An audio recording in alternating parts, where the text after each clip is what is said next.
Hi, Misha here, and recently I did a video looking at the newest imports from Switzerland, brought to us by JDI and Imports, Dave down there in Frisco, Texas.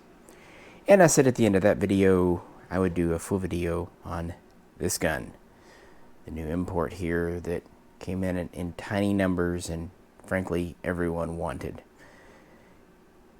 And I want to do an up-close look at, in general, the SIG 552, and specifically why today this is a handing over, passing over, changing over of the Sling ceremony. Those who know me know what that means. Typically, guns on this channel that have slings are ones that are mine keepers, at least some autos. Bolt actions, I'm not too concerned about that. But, yeah, this original JDI 552 import is really good and made us happy. The one that just came in has all the good aspects of the first one, plus a couple of more. But it still has a couple of areas where it's not quite perfect. But I have a plan. So we're going to talk about that. And I think we'll start off by just comparing these two for those who are up to date on the SG552, 553 series, and then we'll get more into the history, mechanics, how they differ, military service, for those newer to the system and wanting to learn. So for my old timers around here, you can hang out for the first 10 minutes or so, and then for the rest of us, we'll hang out longer and talk about this cool little gun that is sometimes called a Sub-Carbine. But of course, before we dive in, if you could, please do like, share, and subscribe. And if you'd like to help support the channel, please check out the link in the description to the Patreon page. With that, let's dive in. You know, these Swiss pigtail or curly Q slings, you'd think they would just slip off, but they don't. Typical Swiss engineering. Easy to remove, but they don't come off unless you want them to. And they're very adjustable. I really like them for what they are. Simple, but effective. Of course, there are newer slings. And, of course, both of these, except the standard magazine, in the 80s when the original 550, and for that matter 551, were being developed, it was a 20-round translucent mag. By the time of the 552, though, the 30-round was coming out. It was a relatively new thing. And what's interesting, same magwell, but the polymer, the synthetics used are different. It's a different material. It's more malleable, more squishy. It's also got more of a matte texture to it. And you wouldn't see the mags without studs for a little bit longer. So this is the correct mag for a 552. So the difference between these two. They both, of course, have the 552 charging handle, which is externally about the only quick and easy way to tell a 552 from a 553. But internally, which we will get to later, they are quite different. Both have an 8.9-inch barrel. This would be a Kohlhammer forged barrel, but not chrome lined. And they would do the 1 in 10 and the 1 in 7. 1 in 10 would be the 552-1. 1 in 7 would be the 552-2.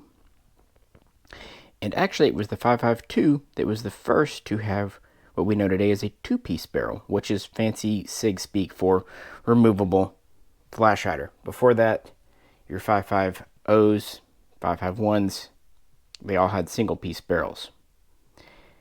And we do have a slight difference in these two. This one, the original import, came with a Rotex 5, I believe, birdcage. Whereas the newer one comes with a standard A2 style, but it is Swiss made. Both have the same handguard. Both have a steel lower. Both are in the Swiss gray. Both, of course, come in as pistols with end plates. This one doesn't have its end plate because, well, you know what was on this before January. I just pulled it off.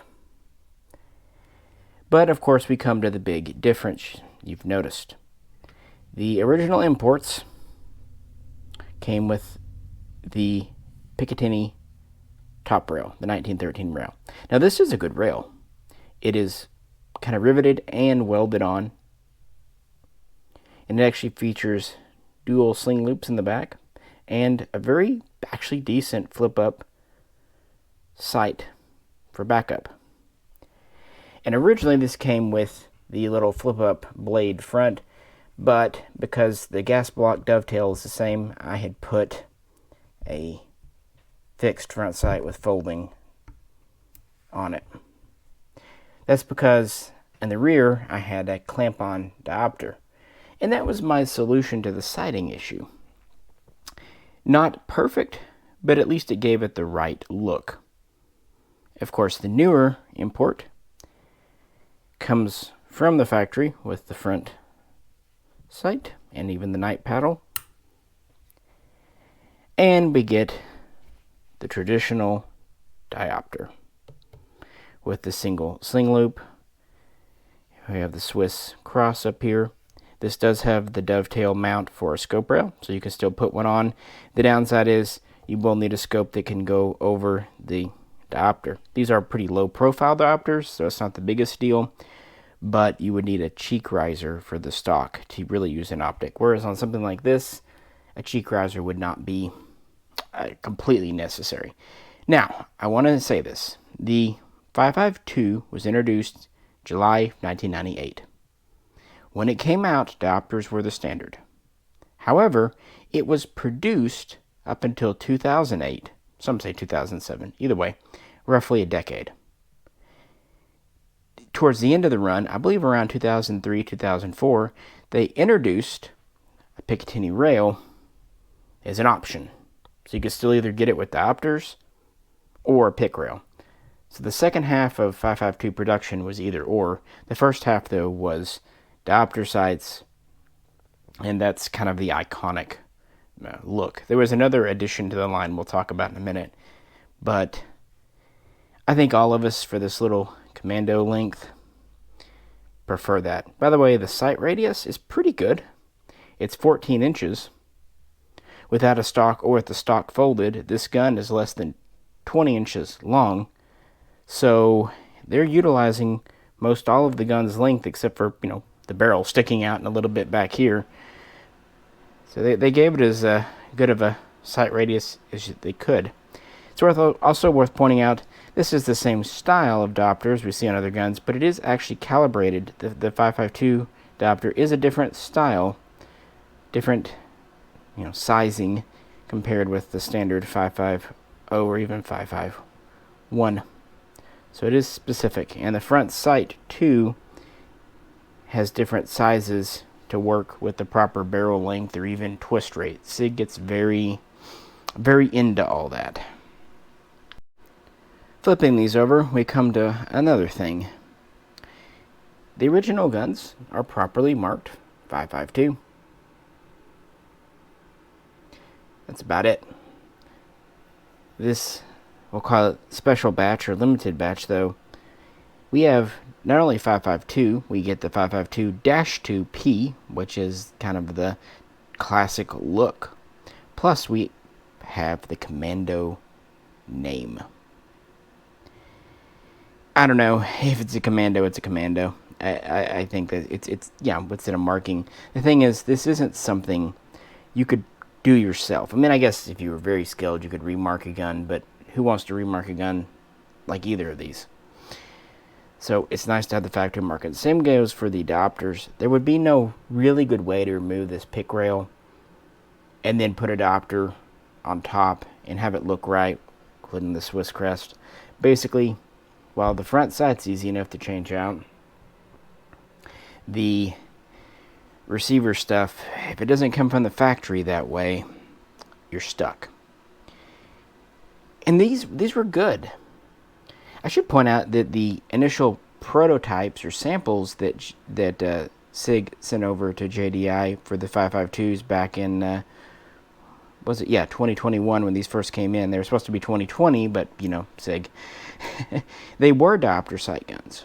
But when they actually shipped the batch, they shipped with pick rails. Their claim was they ran out of parts for rear adopters because, frankly, at this time, America is the only market, at least major market, for adopter sights. So much so that in Switzerland, they call these American sights or U.S. sights now, because for their military and police customers, or even other export for like civilian markets, everyone wants a pick rail because, well, it's the modern era. Even the Swiss military, of course. So when they shipped these, yeah, when we got these in, they were supposed to ship 54. They shipped 53. One was an oopsie. It didn't happen. Oh well, that happens. Originally, they were supposed to be half short barrel and half long barrel. In the end, slightly more of one came in than the other, but roughly half and half. And 50 some odd, plus a couple of samples sent over earlier. So let's say 55. That's a small number. However, for these, as I said in the previous video, 10 came over. 10. And of those, one went to me, and one went to Dave. He's the importer. I'm, I guess, the de facto major distributor. I don't know. So only 8 went into the wild, and they were all pre-sold in about 3 seconds. Because people wanting a 5.52, it's kind of what they want. Otherwise, they'll get a 5.53. So you really can't change the receiver or the top rail. And there are a couple of things on these that are still not quite correct. Luckily, they can be changed. Both came with a birdcage. And for a modern look, that's perfect. That's fine. But the classic Commando doesn't have a birdcage. It has this. A 3-prong hider. There's a couple of different versions that have been used over the years. But this is kind of the original. However, we have a problem. By the way, I did pre-loosen this before the video, but it came right off with just a AR-15 armorer's wrench in my hands. I didn't even put it in a vise. Thankfully, it wasn't dogged on too bad. However, this one, they must have used a Gorilla to put on. It is tight as can be, maybe even Loctited. Although they insist they don't Loctite, they just put down to torque. So here's the problem. Here's our original. Doesn't fit. It's loose. That's because while today they use 1/2x28, a very common thread pitch for all kinds of things, including adapting for suppressor use. Back in 1998, when this gun was introduced, they threaded it 14x1 left hand, essentially AK-47. That means you need a different thing. And that would go for either of these. But ultimately, I have 2 solutions. We'll see which one works out, because I definitely want a 3-prong on here, because I definitely plan to SBR this gun. And I'm definitely glad I did not SBR this one, because I almost did it. And as I've said in the recent Q&As and other things, I like SBRs, but it's like marrying a gun. Make sure that's what you want to stay with for your life, or at least 20 years. Because if you go to sell an SBR or deregister it, it's going to be either difficult or hurt the value. Now, there is a trick to SBRing these, I'll show you in a minute, that makes it where you don't have to engrave them on the outside. It's still legal. But, yeah, I like this gun a lot, and I would have been happy keeping it. 1 of 50 some odd is still great numbers. But in the end, I'm super glad I held out for this one, because, yeah, aside from the flash hider issue, which I will be able to fix, it's perfect. Markings, sights. I guess if I was being super nitpicky, I could say both of these have the newer style handguards, and by that I mean they have the small holes in them to attach rails. But that's tiny, and I'm sure I can find a set of older handguards if it super bugs me. But other than that, they're perfect.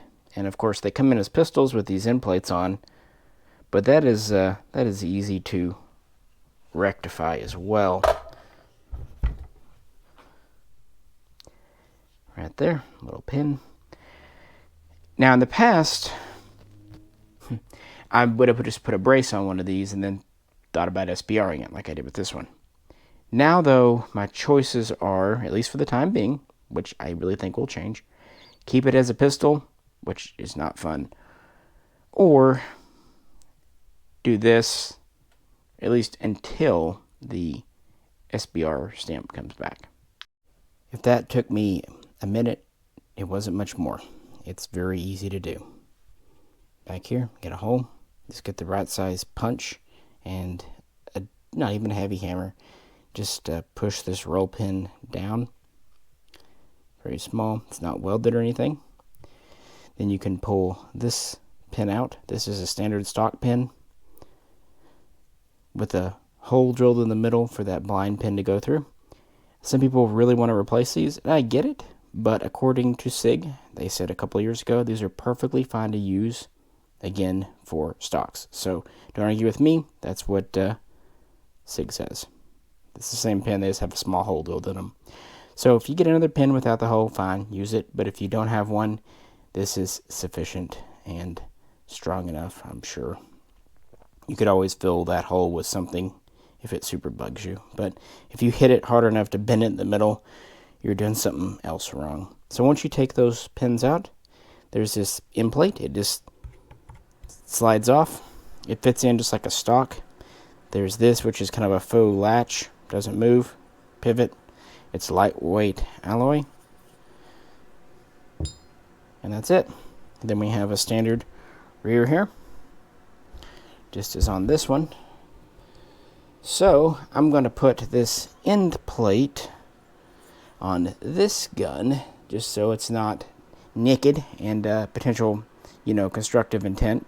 I had to pull what was there off because of the ATF. Don't want them kind of catching me in a trap. But I have other plans for this gun. So that last step took a minute. This next step's going to take an afternoon. For you, it'll just be a few seconds, but for me, I'll catch you in a bit.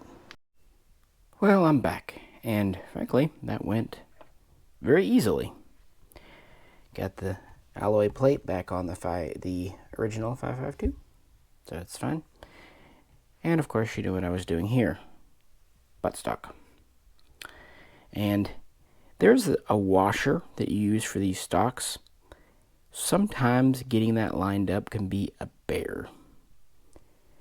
Sometimes it slips right in, and that's what we had this time. It was very pleasant. What I have noticed, the washers are much easier with the steel receivers than the alloy. In fact, with some of my alloys, I don't even use them because it's just too tight.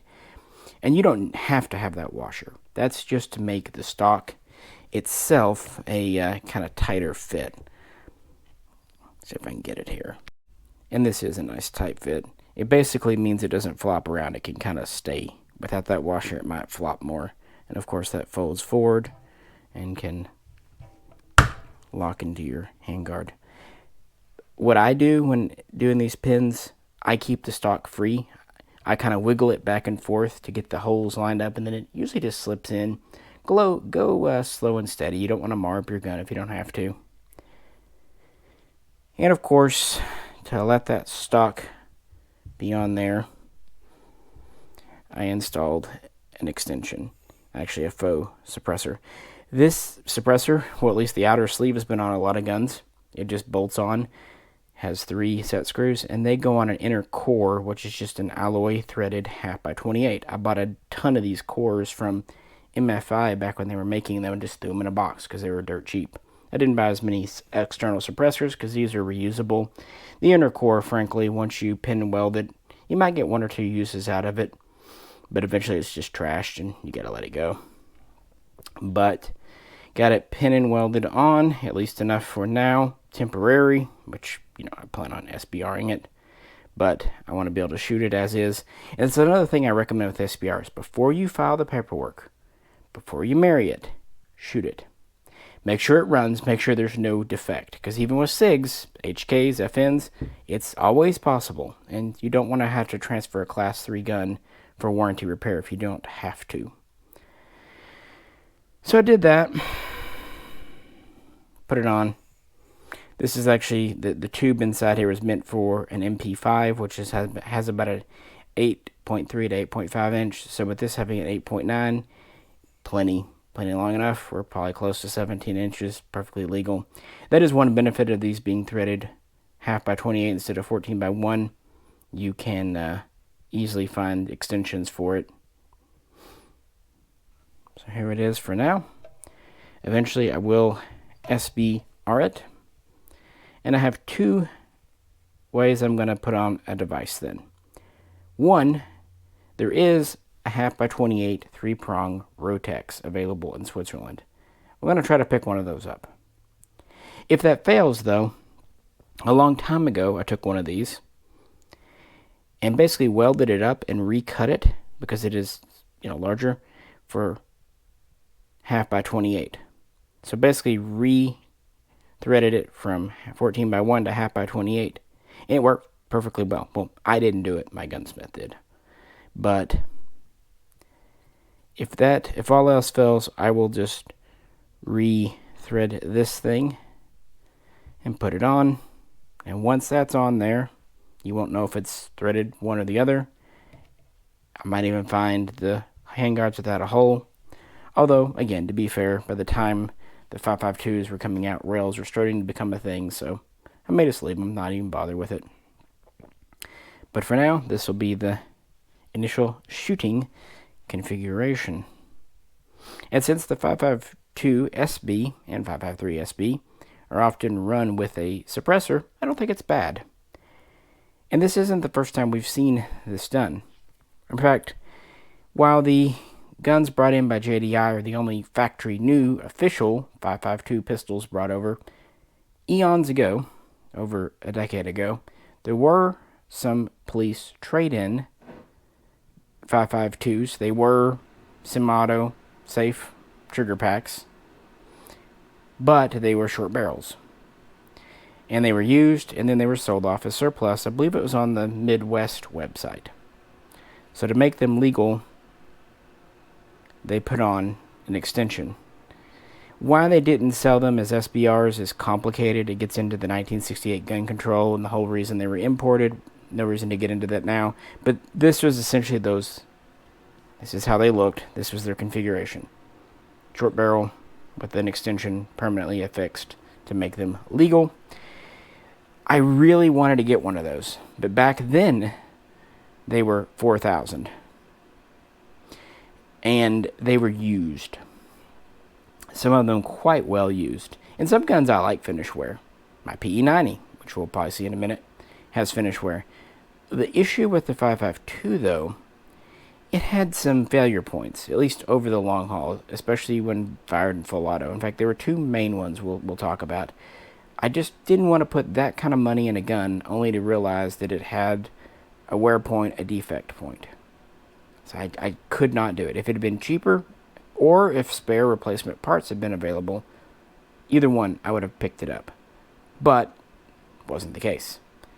So I held out until factory new ones were available. Still can't get spare parts, but at least I know these haven't been run hard and put up wet, as they used to say about horses. So that's what we've got going on here. And with that, the changing of the sling, the handing over, the passing down of the sling. It's on the new gun. Also turned on the little light. Maybe it lets you see the markings more. I don't know. It's funny that I'm so excited to get the right markings and I can't even see them. But I know they're there. Much like the sun. I know it's there. Just can't see it. So what my plans are, going to take this out next time we can, test fire it, make sure it runs, assuming it does, which, anyway. Then file for the SBR, wait however long it takes. By that time I should have a proper 3-prong for it, either one brought over from Switzerland or a reworked one from here. And I will have a pretty great and factory new Commando. Not sure what I'm going to do with this one. Might keep it as a daily shooter. with the parts on these, it's, kind of worth having two in case something goes wrong. I don't know. We'll see. Good gun, though. Had it 2 years now. Really enjoy it. And that kind of wraps us around to why people, myself, Dave included, want a 5.52 when the 5.53 is available and a better gun. So now we're going to dive into the history and the technical aspects part. Some of this will be retread. Some might be some new stuff that I've learned over the last couple of years since I've done a deep dive into the 5.52. So if you were interested in that, let's keep on. If not, appreciate you hanging out for this first half. If you could, like, share, subscribe, Patreon, yada yada. And if you're hanging with me, let's go grab a snack and a beverage and kind of go back to the 1980s. The SG552 is a baby version, or if you want to be, more professional, a submachine gun or even Sub-Carbine version of the SG550, known in the Swiss military as the SGGW 90, model 1990, and the civilian version known as the PE90 in Switzerland, but the name SG550 is kind of the factory name and thus export name. And this was designed, obviously, as a full-size rifle, as we've talked about many times. And funnily enough, with this extension on, it mostly makes up the difference in length, but it goes to show you. And the reason that the original, I'll just start calling these like 012, so I'm going to keep saying the full names if you don't mind. The original O was made, it's such a big rifle, were the requirements. In 1978, the Swiss military, the Swiss government decided it wanted a new rifle, firing a smaller, lighter, less diameter, higher velocity cartridge. They weren't sure which one quite yet. And it needed to be capable of firing out to 300 meters and cheaper to mass produce than the previous SGW 57. Yeah, things like that. Now, SIG had been working on such a rifle since the 60s. Originally with Beretta, they had the SG530, which was a prototype. Once Beretta and SIG split apart in 1968, Beretta would go on to make the AR-70 and AR-70-90, which we've covered both, and SIG would make the SG540, which was the first to really feature the diopter sights. It was also the first to really have kind of the long stroke gas piston and AK style rotating bolt we know and love today. And the 540 was a limited success. It was purchased to produce under license in France by Ben Herein. The French used the 540 as a stopgap until they had enough FAMAS to go. And of course Chile, FAME down there, would take it and run and kind of make their own variant. And when the Swiss military announced trials for a new gun and new cartridge, SIG updated it slightly to the SG541 in 1979 and submitted it. They required an infantry rifle, full size, and what was known as a headquarters carbine. So the 541 was the full size, the 543 was the carbine. And they would go up against the C42 from Waffenfabrik Bern. They were the two competitors, and they would really start to go head-to-head in 1983. And by this time, they had picked the new cartridge, 5.6 GP90, which was a Swiss take on 5.56. It was a 63 grain bullet, a little different. That's where we get the 1 in 10 twist from. The reason they were doing this, not nominally taking a NATO cartridge, they were still neutral. This was still the Cold War, so they were trying to keep themselves out of it. Now, the idea was to put this new rifle and cartridge into service as quick as they could, and trials would progress, and the SIG design would win. Both the 541 and 543 would be accepted, but in 1984, budget cuts and changing political winds postponed things. This was actually good. It allowed SIG to further refine the design, and we ended up with the 550 and the 551. The major improvements, we had a better gas system with more stainless steel, more corrosion resistant. We went to a new pattern of buttstock, this style here, so-called the whale tail. This is a newer pattern. And they started to have a four-way selector as standard. You had safe, semi, 3-round, and then full auto up front. Of course, the ambit extra safety. There were other changes too. In 1986, the Swiss military would start to get some of the 550s, but it really wasn't until later that it was fully adopted, becoming the Sturmgewehr 90. And it would not be until 1998, give or take, that the Swiss had enough for their military to give new recruits, although some old guys retained their older guns.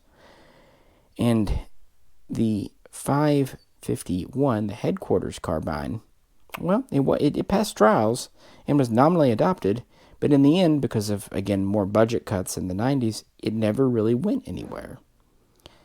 They just decided, you know what, this is good enough. We're just going to buy these. And the 551, well, SIG wouldn't give up on it. In fact, it became a huge success on the export market and the law enforcement market.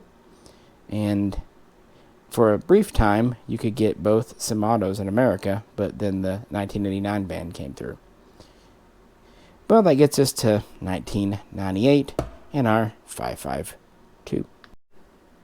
Having had success with the police markets, SWAT teams, and with the rise in special forces, because the militaries were changing in the 90s post-Cold War, we were going to smaller, smarter, more flexible things.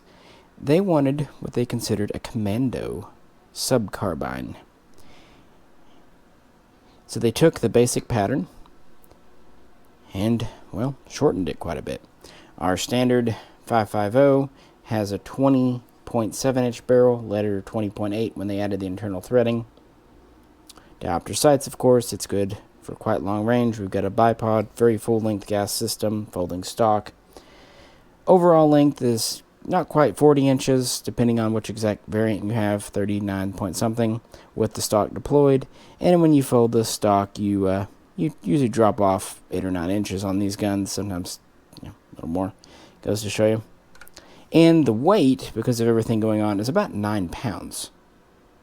So, not light, not small, although it was quite a bit lighter and smaller than the previous 57, so, something there. But the 551, it was intermediate. It was 7.5-ish pounds, depending on the version. And, you were losing quite a bit of length, down to about 33, 34 inches with the stock deployed. It was good, but little guns were becoming popular. And so they came up with this. Overall length is around 28 inches, give or take the exact muzzle device. And as I said earlier, this was the first to have a two-piece barrel. This, the flash rider, is machined as part of the barrel. It's not permanently affixed, it's literally part of it. Same goes for the original 551s. Well, this was different. It was removable. Lots of advantages there. Used the same folding stock, the same upper and lower. These are made from stamped steel, kind of a byproduct of the gun's development. Heck, there were even some cast metal parts in these because they were trying to make them cheaper, ironically. So with your stock folded, we're under 20 inches. An 8.9-inch barrel. And overall weight is 7 pounds, give or take the exact setup. So, still not super light, but hey, that's pretty good. But we're retaining the reliability and all that. We're feeding from standard mags, as I said earlier. Originally, we only had these 20-round mags that clip together. But by the 90s, they were starting to develop the 30. By the late 90s, they were coming out. And these were initially targeted for export, but the Swiss would get interested. Ultimately, this would be adopted. The SB version is the SG552-2P. And would go into Special Forces, the Swiss Special Forces Command. Not a huge number, but considerable. And it would also be popular in America and other markets because it had the reliability, the craftsmanship, and the accuracy. These are still good out to several hundred meters. For its size, it's very accurate, originally shipping with adapters. And in the beginning, it had good reliability, durability. but it would ultimately prove to have problems. And that's because of the gas system, the bolt system, specifically really the recoil spring system. The 551 carbine had a shorter gas system than the 550, but it was the same pattern as this here, with this braided spring. This is a full piece. Piston is up front, it recoils back. It's a long stroke, adjustable gas regulator on the end of the gas. 2 positions are standard, rotating bolt. And in the beginning, they thought to do the same thing for the short 552. But when they further shortened down the handguards gas system, they discovered that they felt, at least the spring tech they had at SIG at the time, 1990s, they couldn't make a short spring with the braiding system that would work this way. So we have the same gas plug, well, nearly. Notice there's no prongs on the end, easy way to tell them apart. But then it gets very different. There's no spring up front, and it's in the back now. The bolt itself is the same, but the handle is different. So it's much more of an AK style with the spring in the back. It also means that when you go to open these up, I took apart the other one. If you don't use your thumb, you could slap yourself in the face or launch this spring quite a long distance, because it is a long spring. They went long. It's not braided.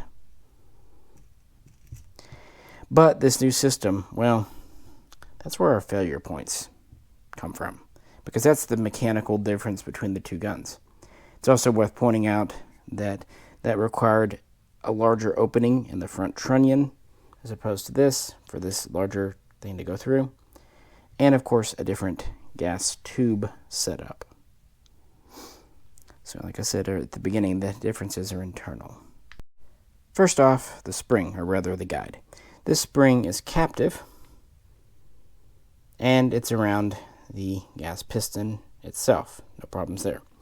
This spring obviously can and will go flying. And originally, the guide was metal. And not only would it hurt more to get hit by it, metal bends.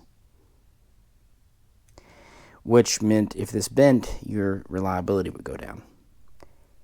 So a change that was made during the 552's production run was to go to a polymer guide. It also meant it was less susceptible in the cold or heat. It was a good change, frankly. Polymer is either good or it's not. It's either broken or it's not. Plus, if you get hit in the face with it, it might hurt a smidgen less. But another failure point actually, in a way, had to do with the gas piston itself up here. Set you down for a second. On all the other 5.5 guns, you pull your handle out, and that separates your carrier from your piston. That's the key that holds them together. However, on a 5.52, while it has the same release for the handle, that's only done to fully slide it out of the receiver. If you didn't remove the handle, you wouldn't have a way to get past the rear of the dust cover here. But even with it pulled out, this doesn't separate. It's all one piece, and it's actually quite rigid. You know, in an AK, and I've said it in several AK videos, there's flex. That's for a reason. It allows to kind of compensate. There's no flex with these. So what they were finding for some people, depending on the ammo type and all that, it was developing cracking in the bolt carrier, kind of where these mated up. And that could develop a failure point because you're just stressing this out here, especially with this hole for the handle. It just really wasn't how the system was designed to work. And we're not talking it would do this within 100 rounds. We're talking thousands of rounds usually, unless there's just a fluke, and usually on full auto and or suppressed. You know, when the system is really getting oomphed.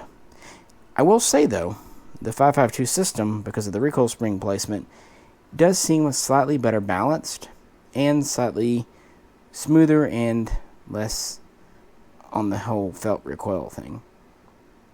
And they would keep making these for a number of years. It was only after they really got out in the field these problems persisted and would eventually lead to its replacement.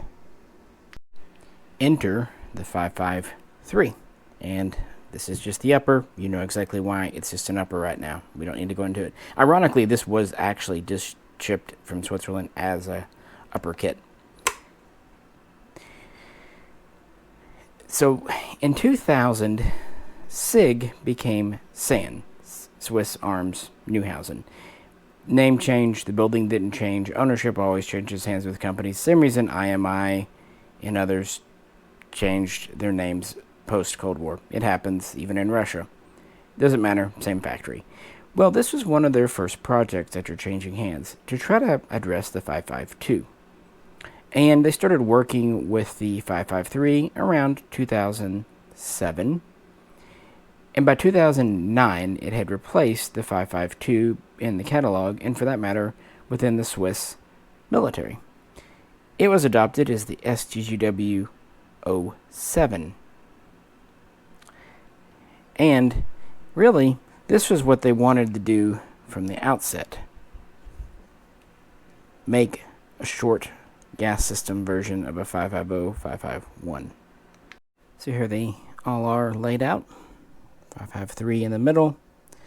Carriers, basically the same. Bolts are basically the same. The difference has to do with the recoil system and gas system. Notice that the length is the same. The 5.53, though, not a braided spring, but same style of front spring. They also went to a fluted piston to save a little bit on weight, maybe also to prevent binding. This one also has the 4-way gas regulator for suppressor use. It's easy to tell because there's a little cutout on top. I'm really actually glad all these are slightly different so I don't mix them up, although the handles are the same. And that's kind of the benefit here. Not only do you address the complications of disassembly, not only do you address the couple of failure points in the bolt system, you're also now able to use the same bolt carrier and handle between all models, with the only difference being the spring and piston unit here. And the gas plugs, while they will physically interchange, SIG is very careful, SIG, to have different port sizes, not only for different barrel lengths, but also for different twist rates, 1 in 7 and 1 in 10, the two models, -1, -2. They get different port sizes because they don't want these to be over gassed. They want them to be gassed well enough to work. They need to work in the cold, which is hard, also the heat. But yeah, that's the internals. They would also offer an upgrade kit. You could easily change a 5.52 into a 5.53 by simply replacing the internals plus the gas tube. So the only kind of artifact would be that enlarged hole in the trunnion, which isn't here for the 5.53. So if you update a 5.52 to a 5.53, you will have a slightly larger front trunnion hole. But we don't mind larger holes around here, do we? Some sources claim guns so upgraded are called SG552-2P. I cannot confirm this. I can tell you that the Swiss military called such guns SGGW-04/07, though. And they served with special forces, the Commandos, and alongside the good old SGGW-90. Still no 5.51s, but a new member would join the family towards the end of the 5.52's production and become very popular with the 5.53. The long barrel, the LB variant. As I said, towards the end of its run, there were some SG552 LBs. And of course, that would carry over to the 5.53, meaning now we have SB and LB. It would even be carried over to the 5.51, SB and LB. And this is the difference. Versus that. This short barrel is great for close quarters and use with a suppressor. But bumping out the barrel gives us use of a bayonet lug. We can now launch rifle grenades, and we get extra space to let that bullet twist around a little more. In fact, this is the same profile from the gas block to the muzzle as on the PE90 SG552-2P up here. Now, when you do that to the 5.51, it had a 14.3-inch barrel, but a long carbine gas system, intermediate, and that bumps it up to 17.8. So it's, quite large, but not as large as the rifle, of course. But if you do it to the 5.52, 5.53, you get a nice package. In fact, it's about like the headquarters carbine, the original, the 5.51 back in the day, but lighter thanks to the shorter gas system, handguard, and all that. Plus, you do get the use of those accessories I talked about. So the 5.53 LB is only like half an inch shorter than the 5.51 SB, but it's significantly lighter and more flexible. Pretty cool. Now, the barrel here is 8.9. This is 13.6, 13.7. That might sound like you're getting basically 5 inches. It's a little misleading because this is a single piece barrel. That's what the Swiss military uses. So a good chunk of that is your integrated single piece flash hider.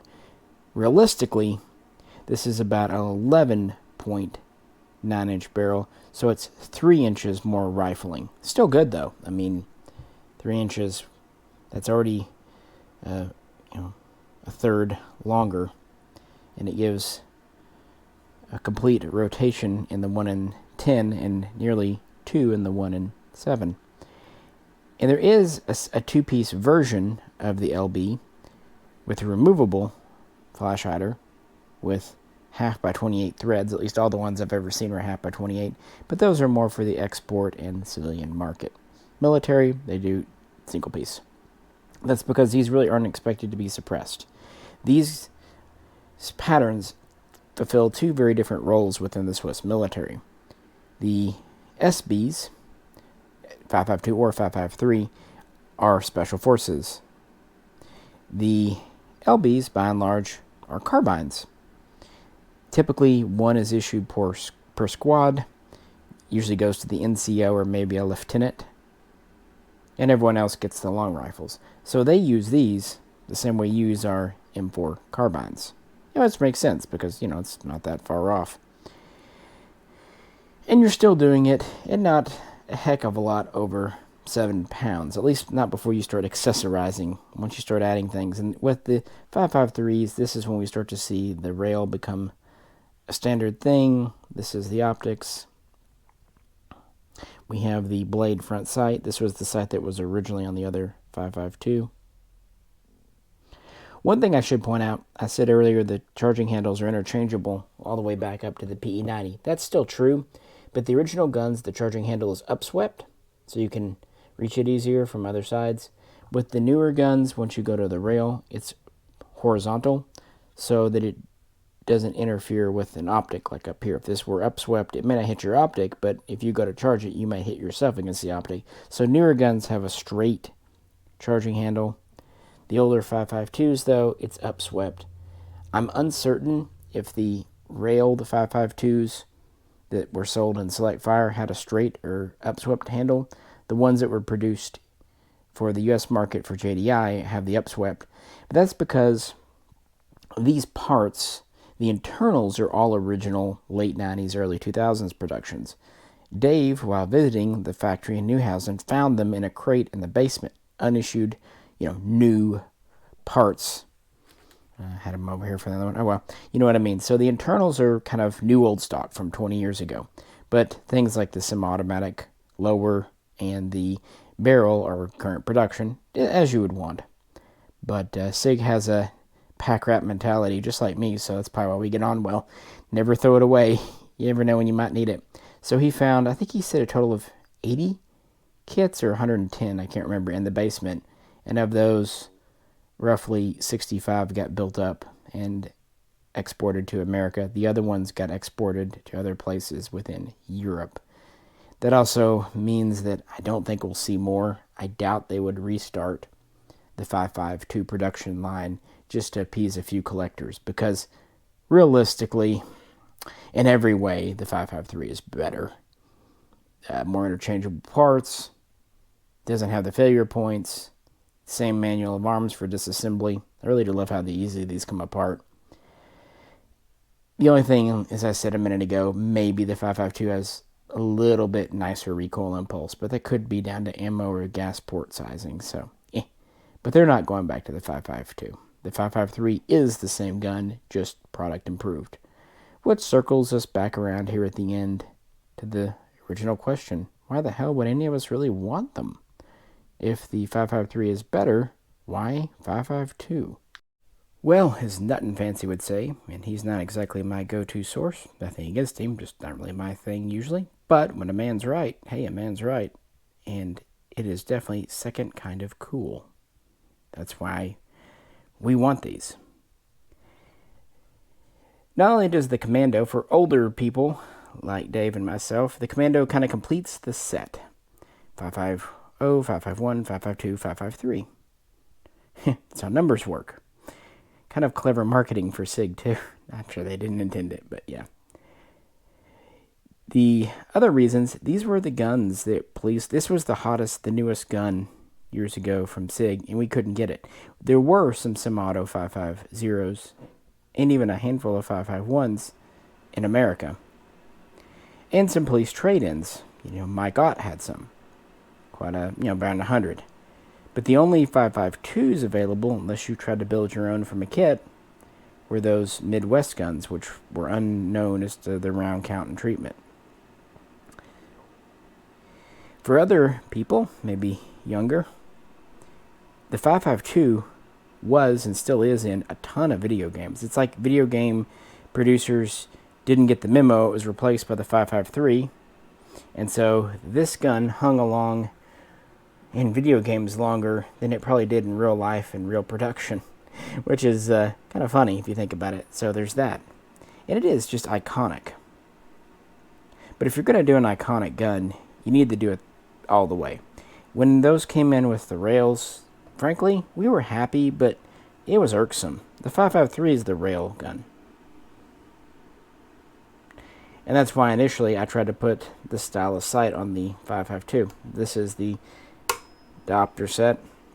It's a nice clamp-on diopter. Works on your rail. And this is the folding front sight version. Later versions, they just give you a longer blade to put in. And those worked okay for mine, but they still don't look the same. Plus, hey, they say actually Commando on the gun. That's just neat. Same reason I wanted this exact 553 LB. This is the actual SG552-2P upper. And it came with a lower too, but it's not on here. You know why. Complete with the right issue set of optics, foregrip. At least I can put the foregrip on just the upper. So, incomplete. But they just seem cool. And that's why we want them. Also because the parts haven't been made in so very long that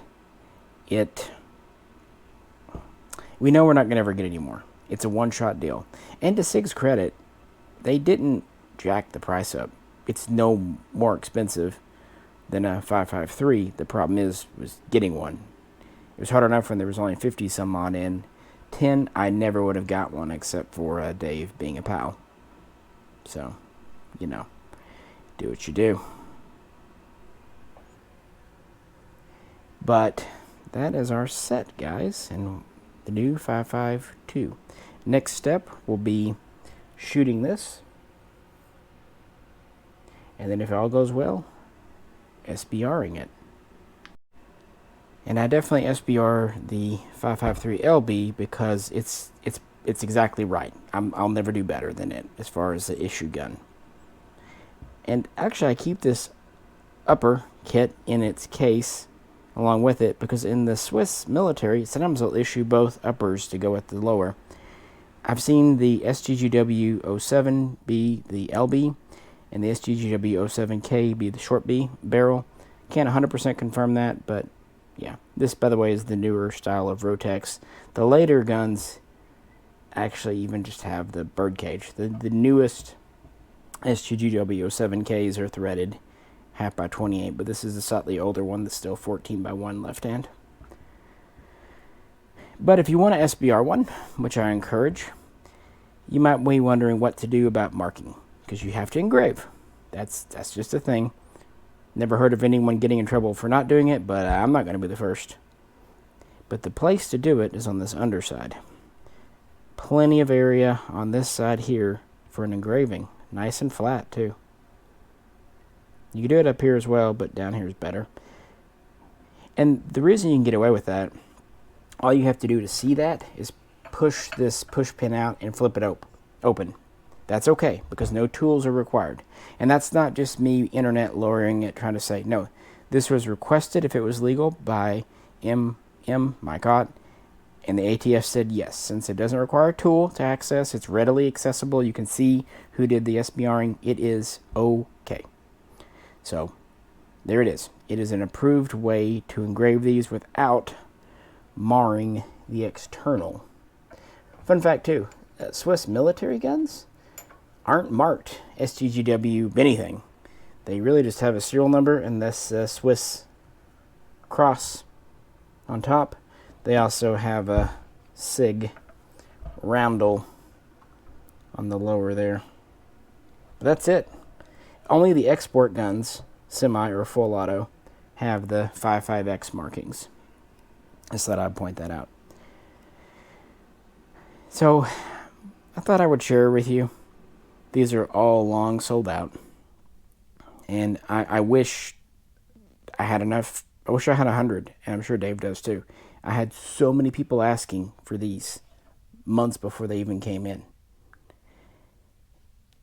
They had what they had. They're working with the parts they had. It's not like they said we're only doing 10 because we want to make these limited. They said we have 10 part sets left to build with. That's what it is, guys. I'm so very sorry not everyone can get the Swiss guns that they might want. But I can at least share with you mine and shoot mine so you can enjoy vicariously. And that to me is what guns are all about, is enjoying, sharing, community, friends, fellowship. And again, thanks to friendship with Dave, I got one. But then again, I invested in him and bought from him back before no one even knew who JDI was, before his first run came in. So, you know, you do a favor for someone, they do it back, and the world keeps going on around. I think 2020 taught us that. Friends are worth more than just about anything else in the world. I would say that's my opinion, but that's just fact, and we know it. Yep. I do like the iron sights on this style, the folding one especially. Looks cool. I'm very happy with my Swiss collection.